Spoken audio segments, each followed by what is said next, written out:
매일 우리의 일상적인 생활 가운데서 입는 옷, 먹는 음식, 잠을 잘 수 있는 집, 이 의식주는 이 생존을 위한 필수적인 요소이며 이것은 우리 생활 그 자체라고 할 수 있습니다. 특히 우리나라 사람들 이 의식주 중에서 옷 입는 것을 먹는 것과 자는 것보다도 더 중요시 여긴 굶는 한이 있더라도 우선 옷을 잘 입어야 한다는 것은 그만큼 우리나라는 체면을 많이 생각하는 그런 나라였습니다. 왜냐하면 입는 옷에 따라서 그 사람의 인격과 신분이 드러나기 때문에 그렇습니다.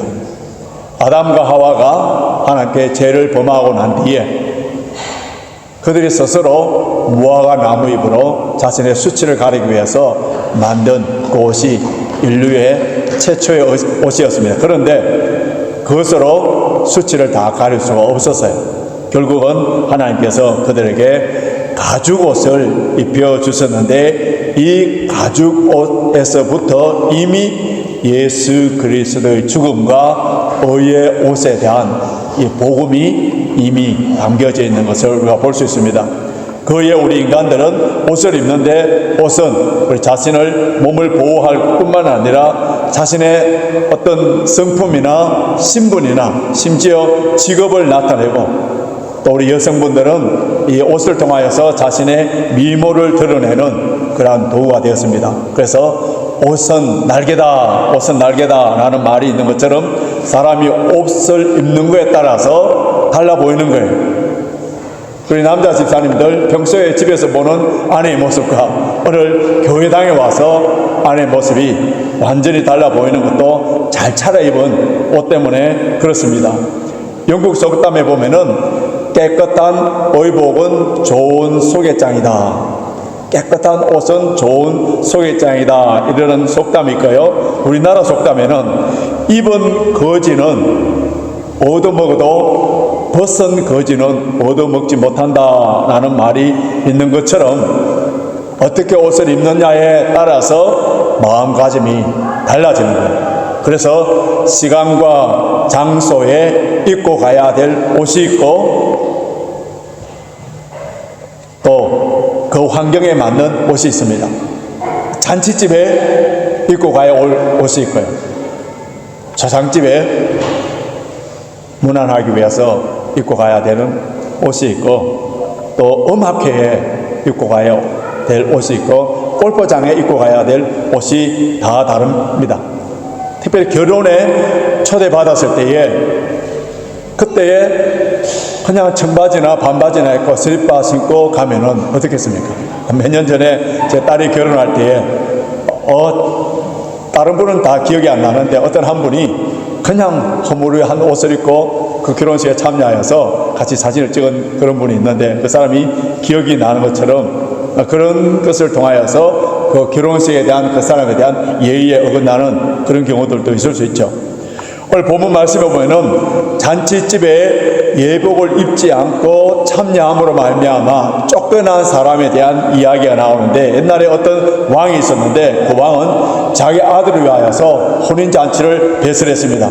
그래서 그 왕은 미리 초대장을 다 보냈었어요. 그래서 잔치날이 되었을 때에 그때에 사람들을 초청했습니다. 여러분 왕의 초청을 받았다. 얼마나 영광스러운 일이에요. 아무나 초청하지 않지 않습니까?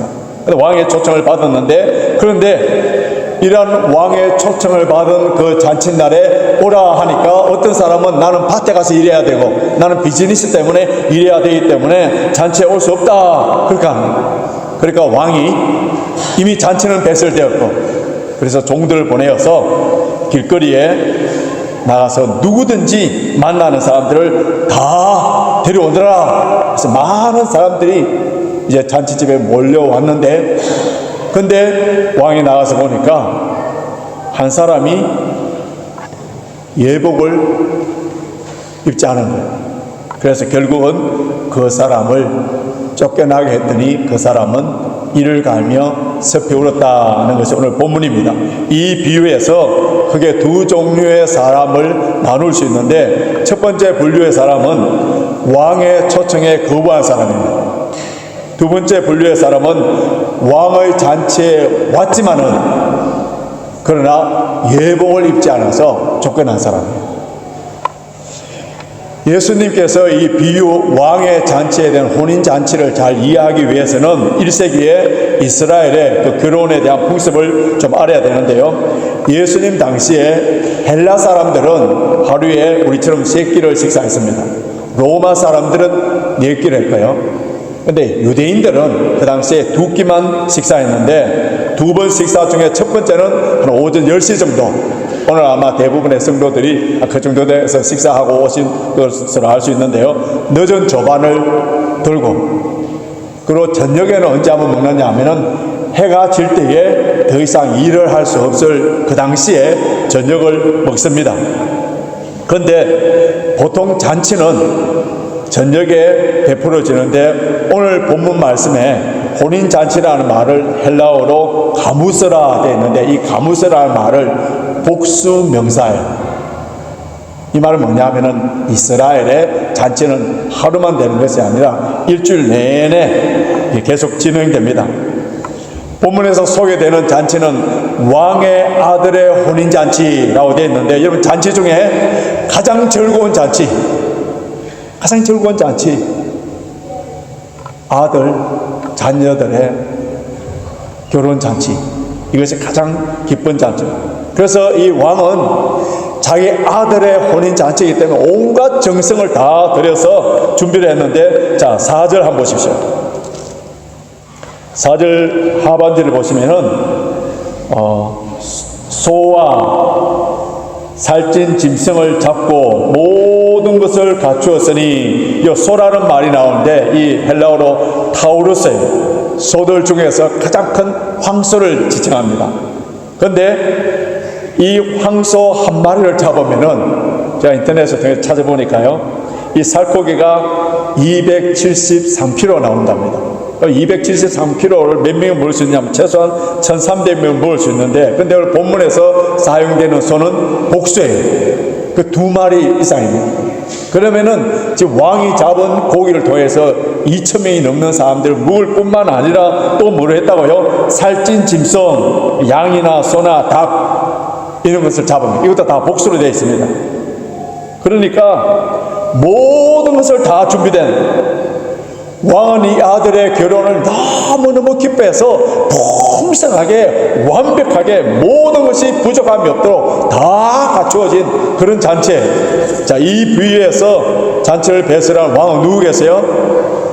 하나님 아버지신데, 하나님께서는 천국 잔치를 어떻게 한다고요? 풍성하게 완벽하게 준비를 해놓고 사람들을 초대하는데, 이 은혜의 잔치, 풍성한 잔치, 기쁨의 잔치, 이 잔치를 자세히 살펴보면은, 어떻게 보면은 그 아들이 주인공이 아니라 그 잔치에 초대받는 사람들이 주인공이라는 것을 알 수 있습니다. 왜냐하면은 그 모든 것을 갖추어서 다 누리도록 배설을 해준 거예요.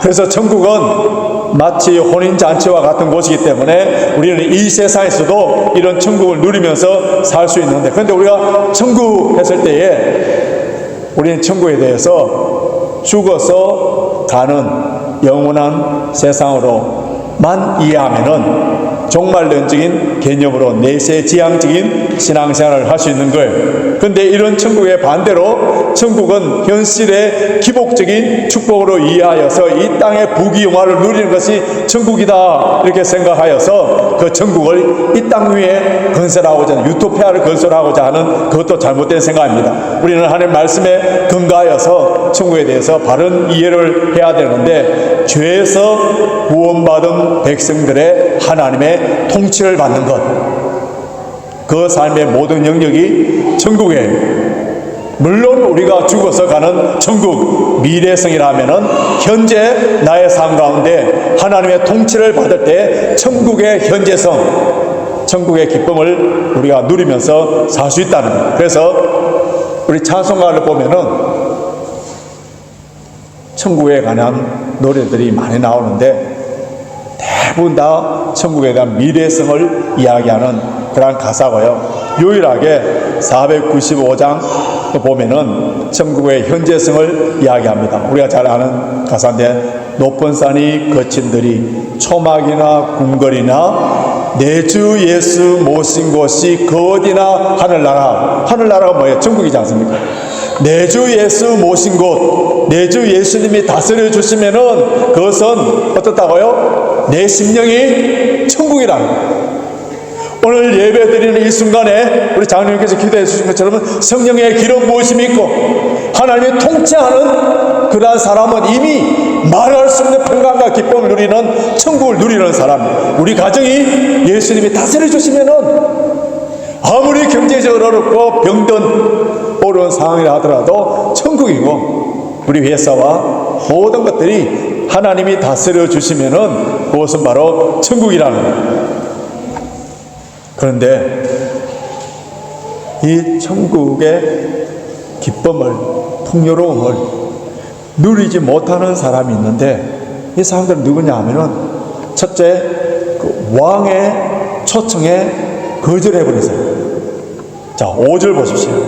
오늘 본문 5절을 우리 같이 읽겠습니다. 시작. 저희가 돌아보지도 않고 하나는 자기 밭으로 하나는 자기 상업차로 가고. 밭에 일하러 간 사람, 사업하기 때문에 바빠서 간 사람. 자, 이런 사람들은 왕의 잔치의 초청보다도 자기들의 일상적인 삶이 더 프라이어리티가 있는 사람이에요. 즉, 이 땅의 문제, 물질적인 것에 얽매여서 영적인 것에 있어서 소홀히 여기는 사람이에요. 여러분, 농사를 짓는 사람이 농사 짓기 위해서 밭으로 가는 건 당연한 거예요. 지금 사업을 하시는 분이 열심히 비즈니스를 해야 되는 것이 당연한 거예요. 오히려 이런 일들을 한가로이 하면서 자기 일에 최선을 다하지 아니하는 것, 이것은 오히려 책망받아야 되는 일인데, 그런데 문제는 그런 일들 때문에 영적인 일들을 소홀히 함으로 말미암아 영적인 일, 왕의 잔치에 등한히 하여서 내 삶의 우선순위가 왕의 잔치에, 영적인 일에 항상 나중이 됩니다. 오늘 우리가 조금 전에 불렀던 먼저 그의 나라와 의를 구하라 했는데, 먼저 이 땅의 것, 나의 것이 우선적으로 생각하는, 그렇기 때문에 왕의 그 영광스러운 잔치를 어떻게 한다고요? 소홀히 해버려요. 무시해버려요. 가치 판단이 업사이드 다운 되는 것이 아니라 이 세상에 본받아서 사는 그런 사람이에요.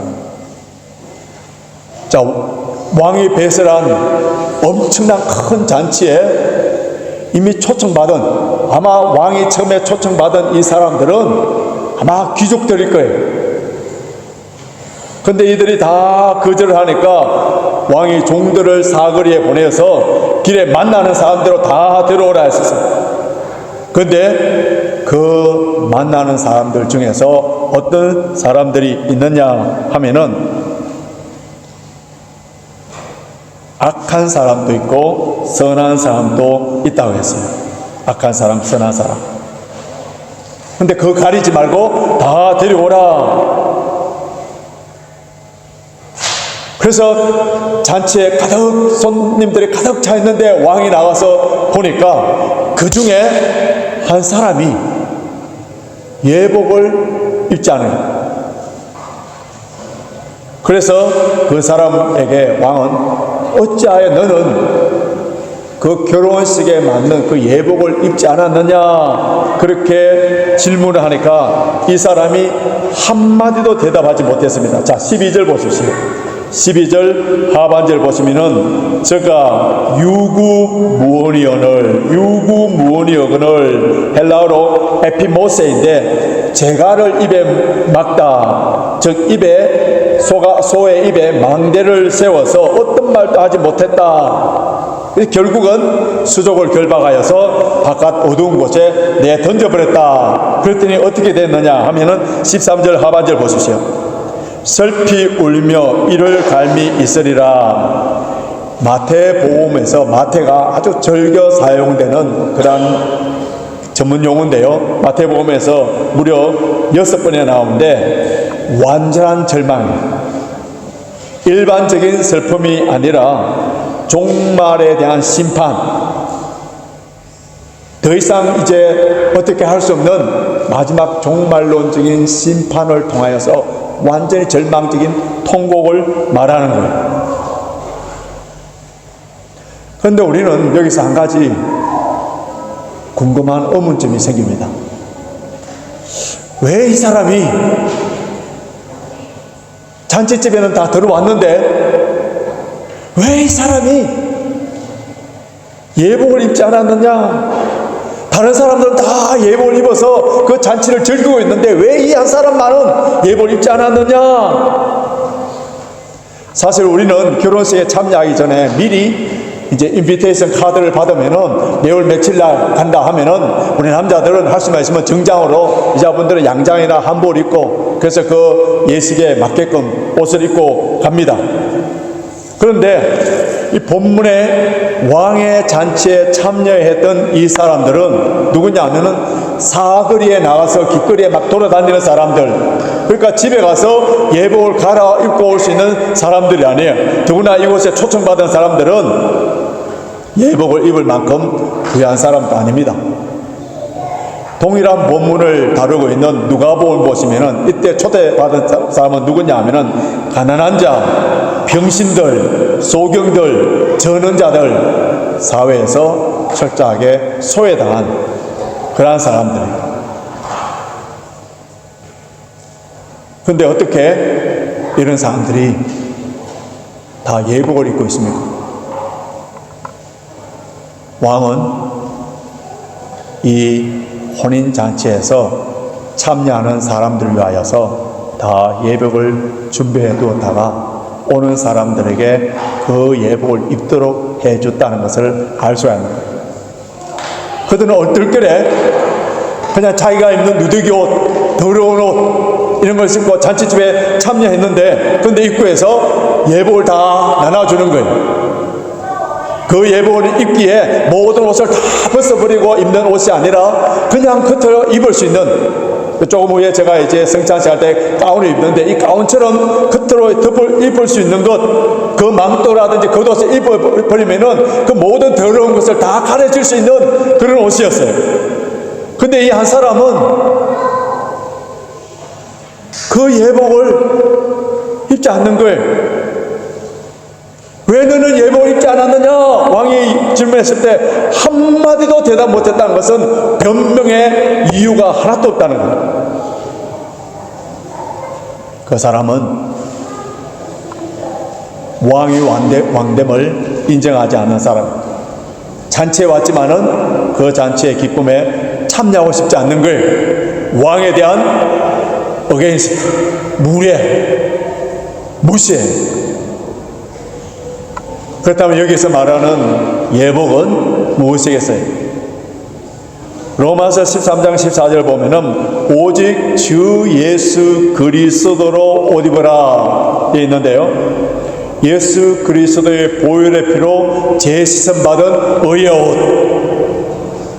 하나님의 혼인잔치에는 악한 사람이냐 선한 사람이냐 본 것이 아니에요. 무엇을 봤다고요? 예복을 입었느냐 예복을 입지 않았느냐. 여기에 선한 사람 악한 사람 이렇게 분류하는데, 이 왜 예수님께서 이런 비유를 말씀하셨냐 하면은 그 전에 예수님께서 포도원 농부 비유로 말씀하실 때 그때에 대제사장들과 바리새인들은 예수의 비유를 듣고 자기를 가리켜 말씀하신 줄 알고 예수를 죽이려 해나 사람들이 선지자로 알기 때문에 죽일 수 없다 내용이 나오지 않습니까? 그게 선한 사람이라고 생각하는 사람들은 바리새인과 제사장들 이런 사람들이 자기들은 율법을 잘 지키고 있기 때문에 선한 사람이라고, 그리고 세리와 창녀들 이방인들은 악한 사람이다 이렇게 생각했었어요. 주님께서는 어떻게 했다고요? 그것이 중요하지 않다. 그것으로 선하고 악한 것이 아니라는 거예요. 예복을 입었느냐 입지 않았느냐.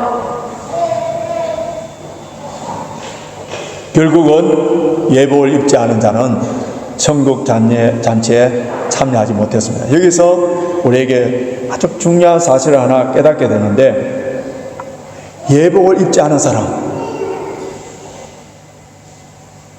영적으로 거듭나지 않은 사람, 같은 밭에서 알곡과 가라지 중에 가라지, 한 우리에 있는데 양과 염소, 이 염소로서의 이런 사람도 교회에 올 수 있지만, 이런 형식적인 종교인은 결국 천국 잔치에서 쫓겨난다는 거예요. 많은 사람들은 여기 뭐 한 사람인데 근데 그 한 사람이 오늘 성령께서 저와 여러분에게 주시는 메시지가 뭐냐면은 그 한 사람이 바로 나일 수 있다는 거예요. 청함을 받은 자는 많되 택함을 입은 자는 적으니라. 청함을 받은 사람 많아요. 택함을 받은 자는 적다 했습니다. 이것이 바로 우리 지상교회, 레인지파크 교회든지 서울에 있는 사랑의 교회든지 LA에 있는 큰 교회, 이 교회에 대한 불완전함을 말해주고 있습니다. 그럼 교회에 나왔다고 해서 다 천국 백성이 아니라는 거예요. 예수님을 향하여 주여 주여 한다고 다 구원받는 것이 아니라는 거예요. 오늘 본문의 메시지의 핵심은 왜 예복을 입지 않았느냐, 그 초점에서 왜 예복을 입지 않았느냐. 예복을 입지 않은 사람은 하나님이 우리의 왕이심을, 우리 인생의 주인이심을 인정하지 않는 사람이에요. 자신이 왕이에요. 자기가 하고 싶은 대로 다 하고, 자기가 생각하고 싶은 대로, 말하고 싶은 대로 다 말을 하고, 마이웨이로 사는 사람이에요. 그런데 여러분, 이런 사람도 예수님을 찾아요. 이런 사람도 교회에 나옵니다. 자신의 삶의 행복을 위해서, 자신의 욕망을 위해서, 이 땅의 것을 더 많이 갖기 위해서, 자신의 소원을 성취하기 위해서 믿음도 필요하고 기도도 필요하고 또 복을 받기 위해서 헌금까지도 합니다. 여러분, 우리가 예수를 믿는다고 했을 때에 예수님이 나의 어떤 분으로 고백해야 됩니까? 예수님은 나의 구세주 뿐만 아니라 나의 주님, 로드십을 인정해 줘야 됩니다. 많은 사람들은 예수님을 나의 구세주로만 믿기를 좋아해요. 나를 구원하시는 분, 축복 주시는 분, 큰 잔치집에서 누릴 수 있는 그 기쁨을, 풍요로움을 주시는 분, 우리 인생에 아무런 희생이 없는 믿음, 자기 십자가를 지지 않는 믿음, 값싼 은혜만을 추구하는 신앙, 제자도가 없는 이런 신앙은 온전한 신앙이 될 수 없습니다. 예수님께서는 우리의 구세주이실 뿐만 아니라 우리의 주님이십니다. 우리의 주인이십니다. 우리의 왕이십니다. 주님은 나의 왕이시고 주인이시기 때문에 그것을 믿는 사람들은 어떻게 한다고요? 주님의 말씀에 순종하는 사람이에요. 천국 잔치집에 주인이 원하는 옷을 입어야 되는 것이지, 내가 입고 싶은 옷을 입고 자기 멋대로 살아버린 사람들은 쫓겨날 수밖에 없다는 거예요. 천국 잔치집에 초대까지는 받아왔어요. 다른 사람은 초대장을 받고 다 거절하고 가버린 사람에 비해서는 굉장한 가능성이 있는, 파시빌리티가 있는 그런 사람인데, 그런데 교회 안에 들어와서는, 리얼리티 속에서는 그 사람은 결국은 쫓겨나 버리는 사람, 왕의 풍성한 그 음식을 먹고 마시며 즐기지 못하는 그런 사람이 있는가 하면은, 초대 안 받아서 왕이 내어준 그 옷을 입고, 의의 옷을 입고 왕의 잔치에 참여하여서 풍성함을 누리는 사람이 있습니다. 오늘 이 무더운 여름 날씨에 예배에 참석한 우리 사랑하는 성도 여러분, 뿐만 아니라 오늘 하나님의 거룩한 성찬에 참여하는 우리 모든 성도들은 하나님께서 주시는 그 의의 옷, 예복을 입으셔야 돼요. 예수 그리스도의 보혈로 제시선 받는 그의 의의 옷을 입고 하나님께서 정해 주신 삶의 방식에 순종하는 삶을 살아야 됩니다. 그래서 이 땅에 사는 동안에 우리 주님의 통치함을 받아서 영원히 우리가 천국에 가서 죽어서 천국에 갈 뿐만 아니라 매일매일 삶 가운데서 주님의 통치함, 주님이 입혀주신 그 옷을 입음으로 말미암아 주님의 다스림과 주님의 말씀에 순종함으로 말미암아 천국의 풍성한 기쁨과 복을 누리시는 저와 여러분이 되시길 주님의 이름으로 축원합니다.